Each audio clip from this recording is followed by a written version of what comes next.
Hi all, welcome to ಕೋಸಿಸಸ್ cooking channel. ನಾನಿವತ್ತು badusha recipe ಯಾವ ರೀತಿ ಮಾಡೋದು ಅಂತ ತೋರಿಸ್ತಾ ಇದ್ದೀನಿ. ತುಂಬಾ ಟೇಸ್ಟಿಯಾಗಿ ನಾವು ಬೇಕ್ರಿಯಲ್ಲಿ ಯಾವ ರೀತಿ ತಿಂತೀವೋ ಅದೇ ಟೇಸ್ಟಲ್ಲೇ ನಮಗೆ ಈ ಬಾದುಷಾ ಇರುತ್ತೆ. ಸೊ ತುಂಬ ಸಿಂಪಲ್ಲಾಗಿ ಮಾಡ್ಕೊಬೋದು. ಅದಕ್ಕೂ ಮುಂಚೆ ನಮ್ಮ ಚಾನಲ್ನ ಇನ್ನೂ ಯಾರು ಸಬ್ಸ್ಕ್ರೈಬ್ ಮಾಡಿಲ್ವೋ ಅವರು ಈಗಲೇ ಸಬ್ಸ್ಕ್ರೈಬ್ ಮಾಡ್ಕೊಳ್ಳಿ. ಸೊ ಇದನ್ನು ಯಾವ ರೀತಿ ಮಾಡೋದು ಅಂತ ನೋಡೋಣ ಬನ್ನಿ. ಇವಾಗ ನಾನು ಒಂದು ಬೌಲ್ಗೆ 3 ಕಪ್ ಆಗೋಷ್ಟು ಮೈದಾ ತೊಗೊಳ್ತಾ ಇದ್ದೀನಿ. ಸೊ ನಾನು ಯಾವ ಕಪ್ ತೊಗೊಂಡಿದ್ದೀನೋ ಆ ಅಳತೆಯಲ್ಲೇ ತೊಗೊತಾ ಇದ್ದೀನಿ. ಇದಕ್ಕೆ ನಾನು ಅರ್ಧ ಸ್ಪೂನ್ ಆಗೋಷ್ಟು ಬೇಕಿಂಗ್ ಪೌಡರ್ ಹಾಕ್ಕೊಳ್ತಾ ಇದ್ದೀನಿ. ಸೊ ನಾವು ಮಿಸ್ ಮಾಡದೆ ಬೇಕಿಂಗ್ ಪೌಡರ್ನ ಹಾಕ್ಕೊಳ್ಳೇಬೇಕು. ಇದು ಹಾಕೋದ್ರಿಂದ ಸಾಫ್ಟಾಗಿ ಜ್ಯೂಸಿಯಾಗಿ ಬರುತ್ತೆ ಬಾದುಷಾ. ಸೊ ಇದಾಕ್ಬಿಟ್ಟು ಚೆನ್ನಾಗಿ ಮಿಕ್ಸ್ ಮಾಡ್ತಾ ಇದ್ದೀನಿ. ಮಿಕ್ಸ್ ಮಾಡಿ ಆದಮೇಲೆ ನಾವು ಒಂದು 3 ಟೇಬಲ್ ಸ್ಪೂನಷ್ಟು ತುಪ್ಪನ ಹಾಕ್ಕೊಬೇಕಾಗತ್ತೆ. ಸೊ ಈ ಥರ ತುಪ್ಪ ಹಾಕೋದ್ರಿಂದ ನಮಗೆ ಸ್ವಲ್ಪ ಕ್ರಿಸ್ಪಿನೆಸ್ ಬರುತ್ತೆ ಬಾದುಷಾ. ಸೊ ಇದೆಲ್ಲನೂ ಹಾಕ್ಕೊಂಡು ಕೈಯಲ್ಲಿ ಚೆನ್ನಾಗಿ ನಾವು ಮಿಕ್ಸ್ ಮಾಡ್ಕೊಬೇಕು. ತುಪ್ಪ ಹಿಟ್ಟಿಗೆಲ್ಲನೂ ಸೇರ್ಕೊಬೇಕು. ಸೊ ಆ ಥರ ನೋಡಿ ನಾನು ಯಾವ ಥರ ಮಿಕ್ಸ್ ಮಾಡ್ತಾ ಇದ್ದೀನೋ ಅದೇ ಥರನೇ ಮಿಕ್ಸ್ ಮಾಡ್ಕೊಬೇಕಾಗತ್ತೆ. ಆ ಥರ ಎಲ್ಲ ಮಿಕ್ಸ್ ಮಾಡಿ ಆದಮೇಲೆ ಸ್ವಲ್ಪನೇ ನೀರು ಹಾಕಿ ಸಾಫ್ಟಾಗಿ ಕಲಿಸ್ಕೊಬೇಕು. ತುಂಬ ಪ್ರೆಷರ್ ಕೊಟ್ಟು ನಾವು ಕಲಿಸ್ಕೊಬಾರ್ದು, ಸಾಫ್ಟಾಗಿಯೇ ಕಲಿಸ್ಕೊಬೇಕಾಗತ್ತೆ. ನಿಧಾನವಾಗಿ ಸಾಫ್ಟಾಗಿ ಕಲಸಿ. ನೋಡಿ ನಾನು ಯಾವ ರೀತಿ ಕಲಿಸ್ತಾ ಇದ್ದೀನೋ ಅದೇ ರೀತಿ ಸಾಫ್ಟಾಗಿ ಕಲಿಸ್ಕೊಬೇಕಾಗತ್ತೆ.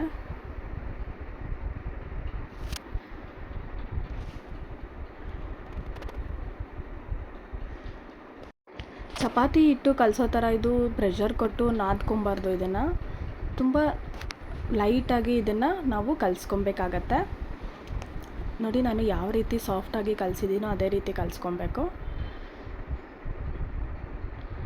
ಇದು ನೋಡಿ ಇವಾಗ ಈ ಥರ ಲೇಯರ್ಡ್ ಆಗಿ ಇರಬೇಕು ಒಳಗಡೆ. ಸೊ ಆ ಥರ ನಾವು ಕಲಿಸ್ಕೊಬೇಕಾಗತ್ತೆ. ಸೊ ಸಾಫ್ಟಾಗಿ ನಮಗೆ ಹಿಟ್ಟು ರೆಡಿ ಆಗಿದೆ. ಇದನ್ನು 10 to 15 ಮಿನಿಟ್ಸ್ ನಾವು ಹಾಗೆ ಇಡಬೇಕಾಗತ್ತೆ.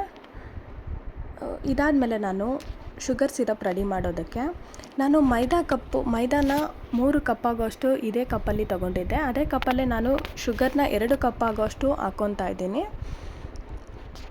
ಹಾಕ್ಕೊಂಡು ಅದರಲ್ಲೇ 3 ಕಪ್ ಆಗೋಷ್ಟು ನೀರು ಹಾಕ್ಕೊಂಡು ಚೆನ್ನಾಗಿ ಬಾಯ್ಲ್ ಆಗೋಕ್ಕೆ ಇಟ್ಟಿದ್ದೀನಿ. ಸೊ ಇದಕ್ಕೆ ನಾನು 4 ಏಲಕ್ಕಿ ಕುಟ್ಟಿ ಇದರೊಳಗೆ ಹಾಕ್ಕೊತಾ ಇದ್ದೀನಿ. ಇದಾಕ್ಬಿಟ್ಟು ಶುಗರ್ ಸಿರಪ್ಪು ಬಾಯ್ಲ್ ಆಗೋಕ್ಕೆ ಇಡಬೇಕಾಗತ್ತೆ.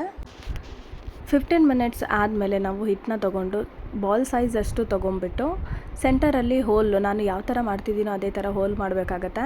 ನಾವು ಉದ್ದಿನ ವಡೆಗೆ ಯಾವ ರೀತಿ ಮಾಡ್ತೀವೋ ಆ ರೀತಿಯೇ ಮಾಡಬೇಕು. ಅಂದರೆ ತುಂಬ ಫುಲ್ ಹೋಲ್ ಮಾಡಬಾರ್ದು, ಒಂದು ಸ್ವಲ್ಪ ಹೋಲ್ ಮಾಡಿದ್ರೆ ಸಾಕಾಗತ್ತೆ. ಸೊ ನೋಡಿ ನಾನು ಯಾವ ರೀತಿ ಮಾಡ್ತಾಯಿದ್ದೀನೋ ಆ ರೀತಿ ಬಾದುಷಾ ಶೇಪ್ಗೆ ಎಲ್ಲನೂ ಮಾಡಬೇಕು.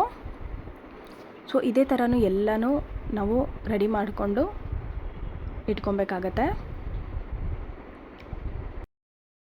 ಎಣ್ಣೆಯಲ್ಲಿ ಎಲ್ಲನೂ ಬಾದುಷಾ ಹಾಕ್ಬಿಟ್ಟು ಚೆನ್ನಾಗಿ ಡೀಪ್ ಫ್ರೈ ಮಾಡಬೇಕಾಗತ್ತೆ. ನಾವು ಲೋ ಫ್ಲೇಮಲ್ಲೇ ಇದನ್ನು ಬೇಯಿಸ್ಕೊಬೇಕು. ಇದು ತುಂಬಾ ಟೈಮ್ ತೊಗೊಳುತ್ತೆ ಬೇಯಿಸೋಕ್ಕೆ. ಸೊ ಪೇಷನ್ಸಿಂದ ನಾವು ಬೇಯಿಸ್ಕೊಬೇಕಾಗತ್ತೆ. ಸೊ 2 ಕಡೆ ಇದನ್ನು ಚೆನ್ನಾಗಿ ಬೇಯಿಸ್ಕೊಬೇಕು. ಇದು ಗೋಲ್ಡನ್ ಬ್ರೌನ್ ಕಲರ್ ಚೇಂಜ್ ಆಗೋವರೆಗೂ ನಾವು ಚೆನ್ನಾಗಿ ಬೇಯಿಸ್ಕೊಬೇಕಾಗತ್ತೆ. ಇದು 10 ಮಿನಿಟ್ಸ್ವರೆಗೂ ಬೇಯಬೇಕಾಗತ್ತೆ. 2 ಕಡೆ ಚೆನ್ನಾಗಿ ಫ್ರೈ ಆಗ್ತಾಯಿದೆ.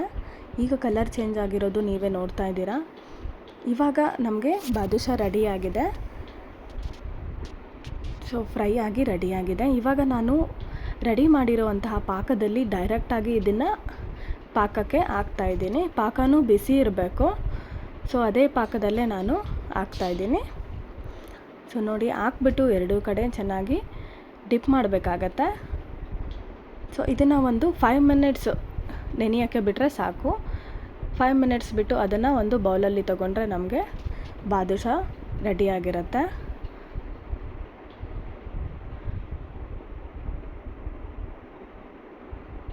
ನೋಡಿ ತುಂಬಾ ಜ್ಯೂಸಿಯಾಗಿ ತುಂಬ ಚೆನ್ನಾಗಿ ನಮಗೆ ಬಾದುಷಾ ರೆಡಿಯಾಗಿದೆ. ಅದ್ರ ಮೇಲೆ ನಾನು ಬಾದಾಮಿನ ಸಣ್ಣದಾಗಿ ಕಟ್ ಮಾಡಿಬಿಟ್ಟು ಸ್ವಲ್ಪ ಸ್ಪ್ರಿಂಕಲ್ ಮಾಡಿದ್ದೀನಿ.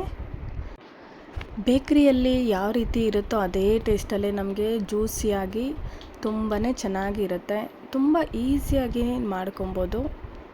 ನೋಡಿ ಎಷ್ಟು ಜ್ಯೂಸಿಯಾಗಿ ಎಷ್ಟು ಚೆನ್ನಾಗಿ ಬಂದಿದೆ.